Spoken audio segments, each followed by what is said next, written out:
Good evening and welcome to the Missouri Association for College Admission Counseling Virtual College Exploration for all Missouri students. We're glad you're here tonight and look forward to sharing with you over the next 45 minutes. If you're asking questions, be sure and use the Q&A button to type your questions to presenters at any time during tonight's session. Your camera and microphone are turned off so the presenters can neither hear you nor see you. There are still more sessions available through our website. Check out the schedule of upcoming sessions at www.moacac.org and know that their session is also being recorded. So you'll be able to go back and look at this session and any other session from the previous couple of weeks or this week, again on our website, www.moacac.org. And with that, I'm going to turn it over to our friends from the Missouri Department of Higher Education and let them take you through their journey tonight. So Kim, I'll turn it over to you now.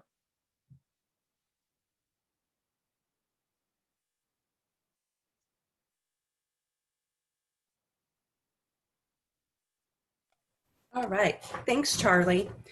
MDHEWD Outreach Group, the Missouri Department of Higher Education Workforce Development, as Charlie said, we usually are out and about exhibiting at college fairs and presenting at financial aid nights, answering questions and handing out our publications regarding planning and paying. But given the climate we are in now, we appreciate this virtual opportunity. A college education can mean more job prospects, higher pay, and a more secure future. As Missouri jobs require, as more Missouri jobs require education after high school, Missouri is working toward a goal of 60% of adults with a degree or certificate by 2025. Tonight, we will go through the ways to prepare, to plan, and to pay for college, as well as some additional tips and resources. Throughout the evening, you can post a question if you'd like, but we will wait to the end to try to answer them. And we will also provide the links and website links that we will mention throughout the presentation.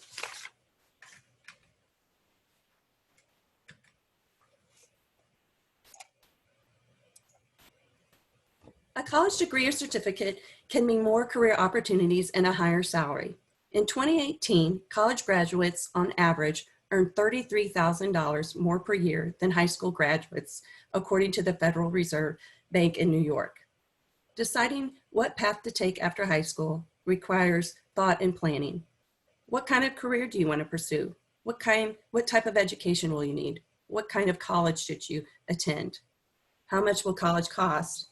And how will you pay for it? These are important questions for high school students as well as non-traditional students who are looking to continue their education. It's never too early or too late to decide to go to college, but when it comes to planning for higher education, the sooner you start, the more options you may have. Like I just said, it's never too early to start planning for college. There are a few steps that only seniors need to complete, but a lot of things you can do early. Like working hard in high school, it is the best way to prepare for college level courses. Almost all colleges require students to take a college admission exam, such as an ACT or an SAT.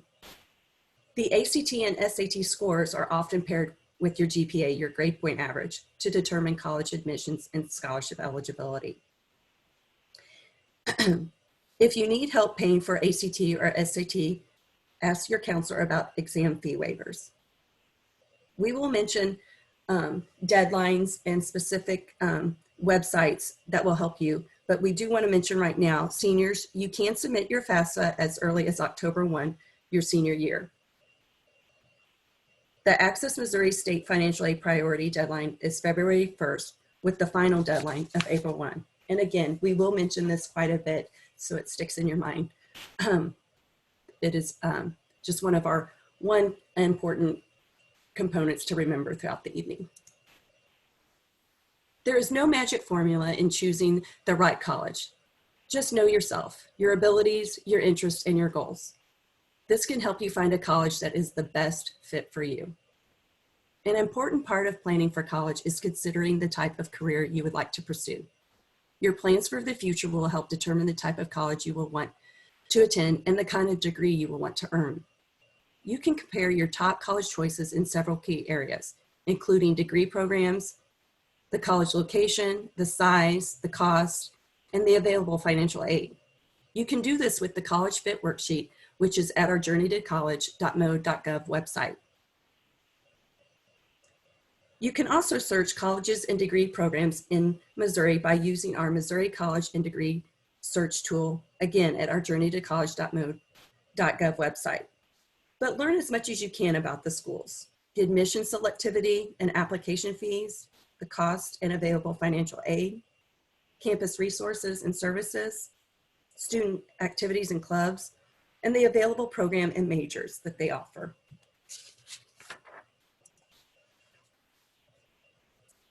Another resource, MOACAC, it is a powerful online tool that allows students to search college degrees and certificates in Missouri, while also looking at how much it would cost, the type of students who are taking that program, if they graduate, if they were able to find a job, and how much money they are earning. This tool can also compare one degree program with another, both traditional credit hour programs, as well as short-term certificate programs earning industry recognized credentials. You don't have to have a login to use this. You can learn about hundreds of career options, potential salary levels, and type of educations that you will need, and you can access this at the MOACAC website. And again, we'll have this website link at the end of the presentation.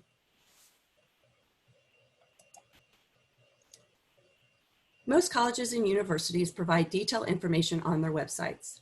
If you don't find the information you need, contact the college's admissions office to get your questions answered. Whether it's in person or virtual, college fairs are also a great way to gather information while visiting with multiple college representatives. And again, if you weren't able to participate in all of the sessions, all the college sessions from the MOACAC Show Me My Future series, you are able to do that at their website at moacac.org, and they have them recorded for your access. Every college has its own admissions requirements and application deadlines. Find out what a school requires by visiting its website or contacting the admissions office. Consider applying to more than one college so that you can have options when you're ready to make that final decision. The Missouri Student Workspace is a virtual college portfolio. Here, students of all ages can create an account to save materials related to college planning, save your scholarship information and essays and applications. You can save transfer documents, college degree maps, resume information. You can also create notes to stay on track. And again, this is a free workspace account, and you can access it at our Journey to College website.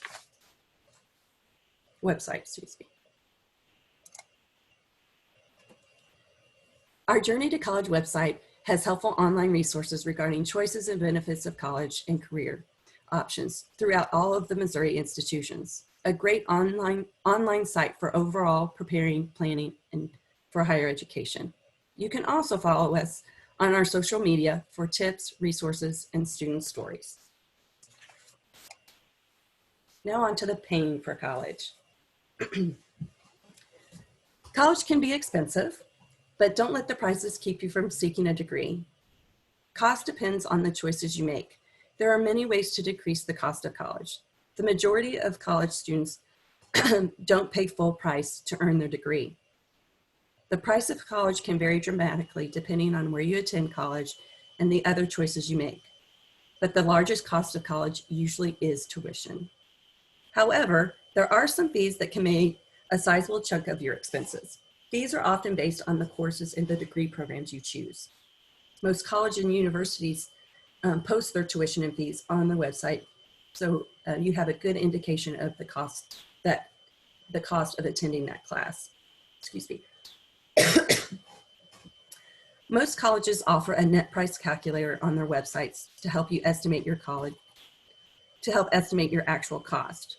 The net price is the published price, tuition and fees, to attend a college. So the net price, again, is the published price to attend college, which subtracts any grants, scholarships, and education tax benefits for which you may be eligible. About 81% of undergraduate students receive some type of financial aid to help pay for college. Many students receive assistance from various financial aid programs. All of these programs can help lower the out-of-pocket cost. Utilizing all types of financial aid can be the key to helping you complete a degree. Financial aid is defined as money to help you pay for and make college more affordable. The types of aid available are scholarships, grants, work study, and loans.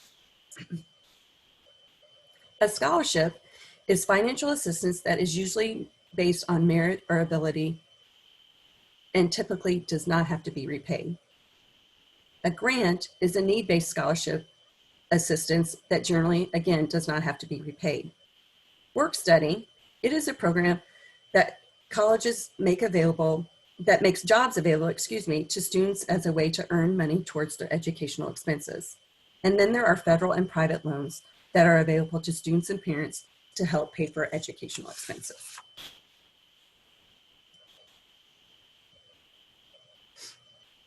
A majority of students are eligible for some form of financial aid. Many scholarships, grants, work study programs, and loans are available to students of all ages.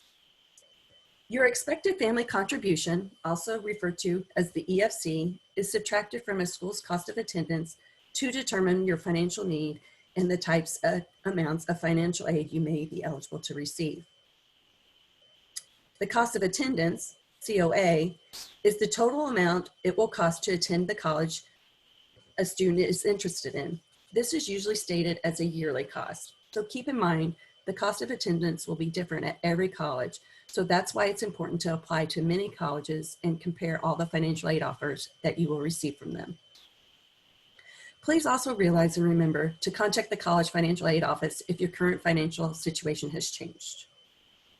Your EFC is not the amount you must pay your school.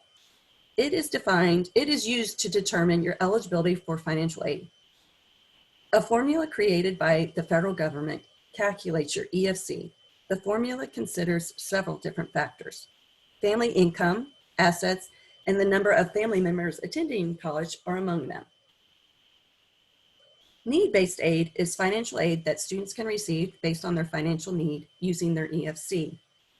Non-need-based aid is financial aid that is not based on your EFC, and it includes aid that students receive through academic, athletic, and or private scholarships. Missouri offers a number of grants and scholarships administered by the Missouri Department of Higher Education and Workforce Development that can help eligible students pay for their college. We have the A+ Scholarship Program. It is a merit-based scholarship that provides funds to eligible graduates of A+ designated high schools who attend participating public community college or vocational technical schools or certain private two-year vocational technical schools. Then we have the Access Missouri program. It is a need-based program designed to be simple to understand, provide predictable, portable awards, and increase access to your Missouri school of choice. Your financial eligibility is determined by your expected family contribution that is calculated through the FAFSA. You must submit your FAFSA by February 1st each year in order to meet the priority deadline. Eligible students who apply on or before February 1st are guaranteed an award. You must submit your FAFSA by April 1st to meet the final deadline to be considered for an award. Eligible students who apply between February 1st and April 1st will be awarded based on funding availability. And then we have Bright Flight. It is a merit-based program that encourages top-ranked high school seniors to attend participating Missouri colleges and universities. We also want to mention the State Financial Aid Portal. It is a secure student-based website that gives Missouri students an opportunity to learn more about their own state financial aid, including scholarships and grants. High school seniors and college students can set up a free account and utilize the portal to estimate financial aid eligibility, submit online state aid applications, access state financial aid information, and you can connect seamlessly to the student workspace portal. Scholarships provide money for college that does not have to be repaid. Again, scholarships provide money for college that does not have to be paid back. Some scholarships are based on academic and other types of achievements, while others are geared towards specific groups of students.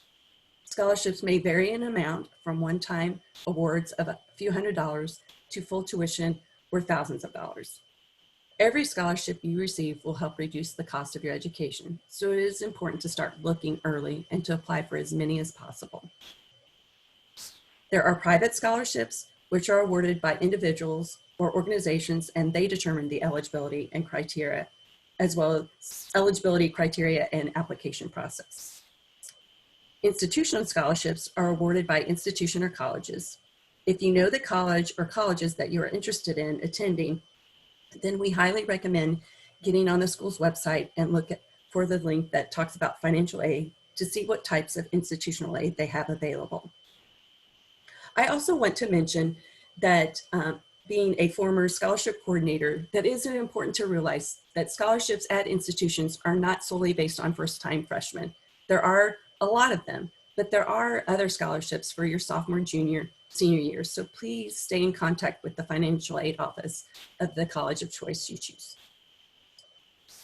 Search online for scholarships. Be aware of scholarship scams and do not provide credit card information to use a free scholarship search. We also would like to mention the MOST 529 College Savings Plan.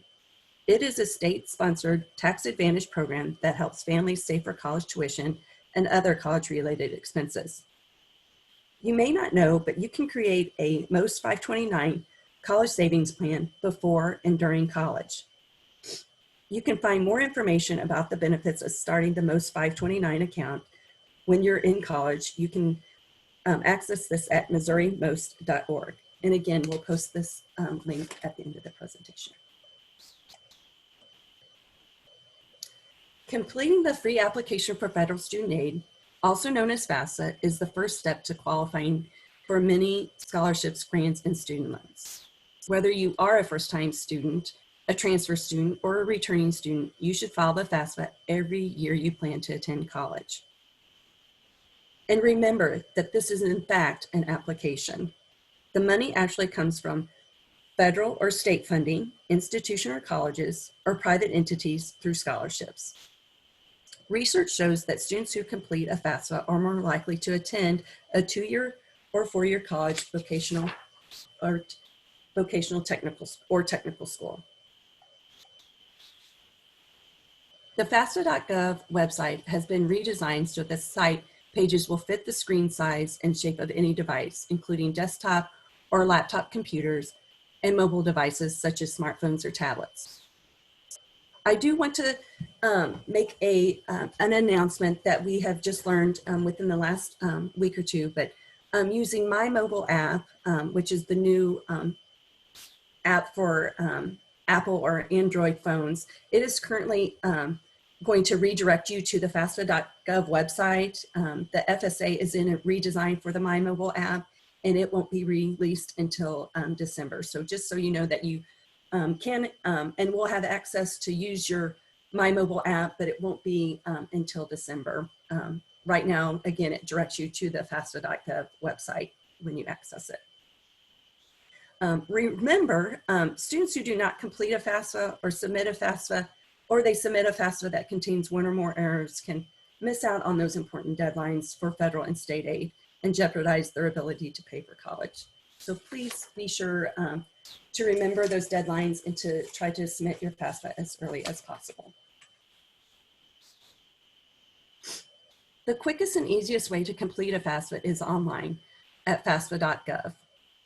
Be sure to gather a few key items before you begin the application. Many high schools, colleges, and community organizations in Missouri offer a FAFSA Frenzy event to provide free online assistance to help students and their families complete the FAFSA. Once you have submitted your FAFSA, your information will be sent electronically to the schools you indicate on the application. You should receive a student aid report, which will provide your expected family contribution. For your privacy, the tax information you transfer from the IRS into the FAFSA form won't be visible to you. Instead, you will see the words transferred from the IRS in the appropriate fields on the FAFSA on the IRS data retrieval tool webpage, as well as the student aid report. The tax information that is being transferred into the FAFSA form is coming directly from your 2019 tax return you filed with the IRS. Your school's financial aid office will access the transferred information and will follow up with you directly if they notice any issues or additional information that is needed. If you or your family's financial situation changed significantly from what is reflected on your federal tax return, for example, you've lost a job, or otherwise experienced a drop in income, you may be eligible to have your financial aid adjusted. But first, complete the FAFSA questions as instructed on the application, including the transfer of your tax return and income information. Submit your FAFSA form, then contact the school you plan to attend to discuss how your current financial situation has changed. Here are a few tips regarding the FSA ID, which is very important in conjunction with the FAFSA application. Setting up your FSA ID includes creating username and password to electronically access and sign your FAFSA. You will use your FSA ID every year you fill out the FAFSA and for the lifetime of your federal student loans. If you are a dependent student, at least one of your parents will also need an FSA ID to create an FSA ID. To create your FSA ID, you'll need a social security number, full name, date of birth, a physical address, your physical address, phone number, and email address. You will create a username and password, and will also provide answers to some challenge questions. If you cannot recall your username and password, the challenge questions will help you access your account. Choose memorable answers. You can also retrieve your username or reset your password by having a secure code sent to you via email or text message. By providing a mobile phone or email address, this will make it easier to unlock your account, retrieve your forgotten username or password, or reset your forgotten password. An email address and mobile phone cannot be used with more than one FSA ID, so parents and students need to use their own. Do not use your school or work email address. The FSA ID is your legal signature and shouldn't be created or used by anyone other than you. Allowing someone else to use your FSA ID puts you at risk for identity theft or not being able to access your personal information. According to the National Association for Financial Aid Administrators and the Department of Education Homeroom blog, they have provided a list of common errors to avoid. Mistakes can easily delay your FAFSA and limit the amount of aid you're eligible to receive. For instance, if you are not able to sign your FAFSA using your FSA ID, please be sure to know that at the end of your FAFSA application, you do have the option to print a signature page, so you can get that process. You can proceed with the process and get that signature page mailed out if you're not able to sign electronically.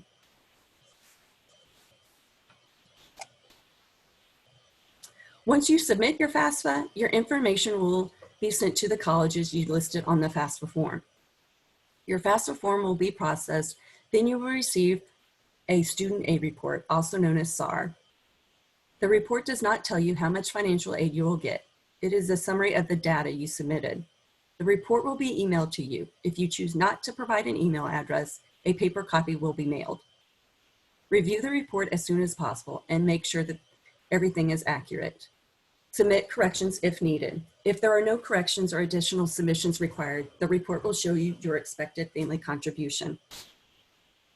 Verification is defined as the financial aid office's process of verifying information on your FAFSA and that it is correct. You may be asked to verify the information you submitted on the FAFSA. Financial aid offers at your college might ask for your income tax records, your W-2s, your 1099 forms, and other documents. Students cannot receive financial aid until their data has been verified. Be sure to submit the requested information as soon as possible. If you get accepted into colleges you've listed on your FAFSA, the college will calculate your aid and send you an electronic or paper financial aid offer. Your offer indicates how much aid you are eligible to receive at a particular college. Your college financing offer may include student loans.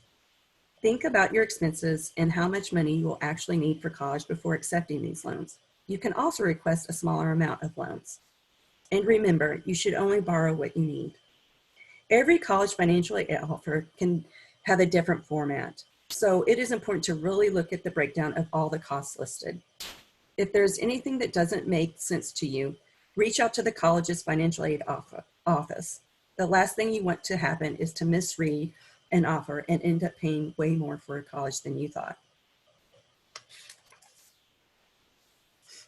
By the time you reach the midpoint of your senior year, you should be narrowing down your school choices. Think about the qualities that are the most important to you and make an informed decision. This is something that will be approaching here shortly. We are already in October, so just be aware that some of these decisions will be needing to be made soon than later. Once you receive college financial aid financing offers from schools where you have been accepted, you can estimate how much you will pay for your education. Think about the full cost of finishing your degree, not just getting through that first year. Note the scholarships that are renewable, those that won't carry over into your sophomore year, and budget wisely. Federal law does require every college and university to provide that net price calculator on their website. The net price is the amount that you can expect to pay after subtracting grants and scholarships. You can compare financial aid packages by using the College Cost Comparison Worksheet, which is also available on our Journey to College webpage. Be sure to take the cost into consideration when you're making your final decisions.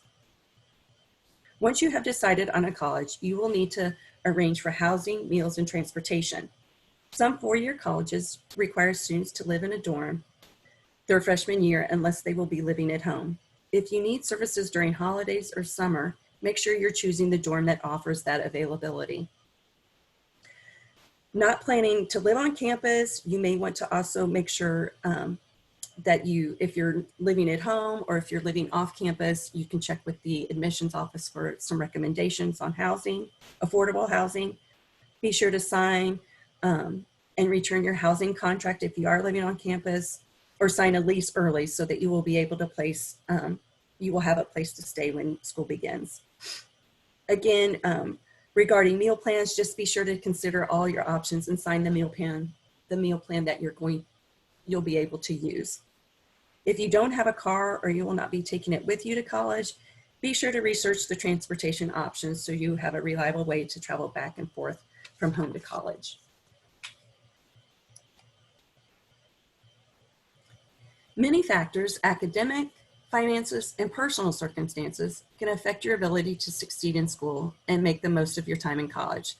Keep the following tips in mind as you face challenges and work toward completing your degree or certificate. Managing your money wisely is an important step to living the lifestyle you want after college. Develop and follow a budget to keep from using credit cards and taking on other types of debt to pay monthly expenses. Budgeting can also reduce the amount of money you have to borrow. And did you know there are no penalties for making payments on your student loans before they officially go into repayment, or paying a little extra each month? You can also make payments on loans interest while you're still in college. This can help reduce the total interest you pay and the total cost of your loan. The Missouri Department of Higher Education and Workforce Development offers free publications. Since this is a virtual event and we can't tangibly hand them out to you, we can tell you that they are available and they can be mailed to you. A lot of our information that we mentioned tonight came from our Missouri source. It is our guide for Missouri students about the planning and paying for college, including information about the federal and state grants. We will have the publication, or we will have our website where you can order these publications again at the end of the event in the Q&A field.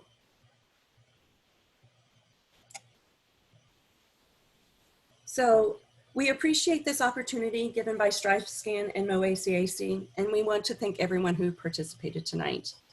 I'm going to go to the Q&A now, and I'll post the links that I've mentioned and check to see if we have any questions. Thank you again, and have a good night.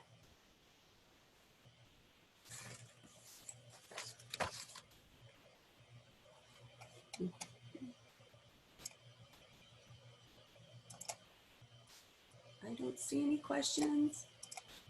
I'm going to try to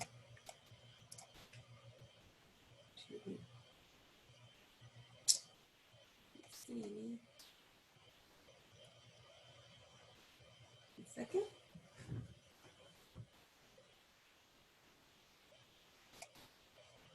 We'll give it a couple more minutes.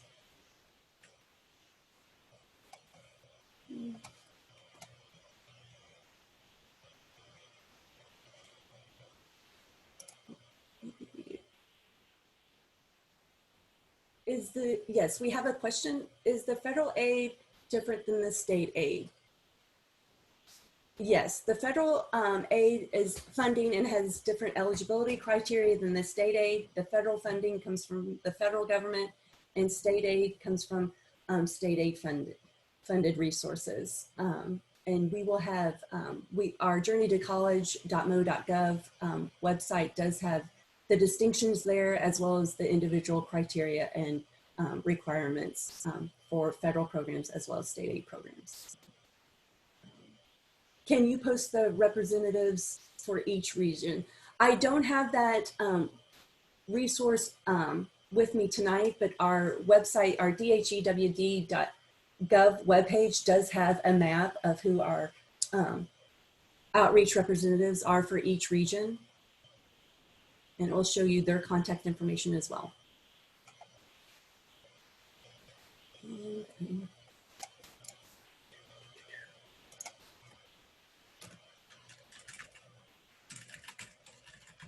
I'm typing the question there. Do that.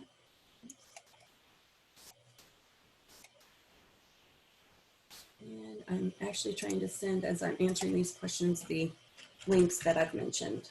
I don't see where I can do that.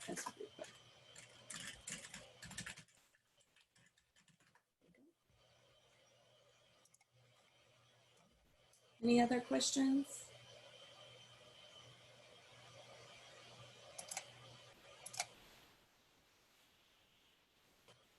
And again, you can find the information, the publications at journeytocollege.mo.gov as well as dhe.mo.gov. You can access the publication resources there, as well as our representative map for the state of Missouri. And the journeytocollege.mo.gov, you can get information on the planning and paying for students and parents. You can access that at the journeytocollege.mo.gov.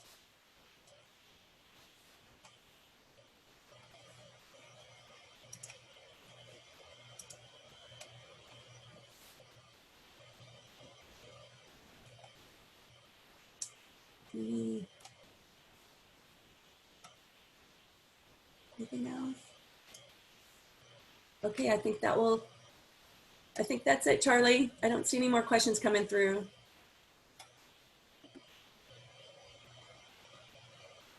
All right, Kim, well, thank you so much for you and the other team members from the Missouri Department of Higher Education and Workforce Development for sharing with our students here in Missouri tonight. We really appreciate it.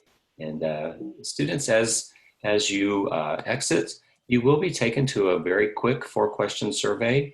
If you would take the time to do this survey, it certainly helps us here at Missouri ACAC plan future events and know what kind of needs we can address here in our state. So we would thank you in advance for taking that survey for us.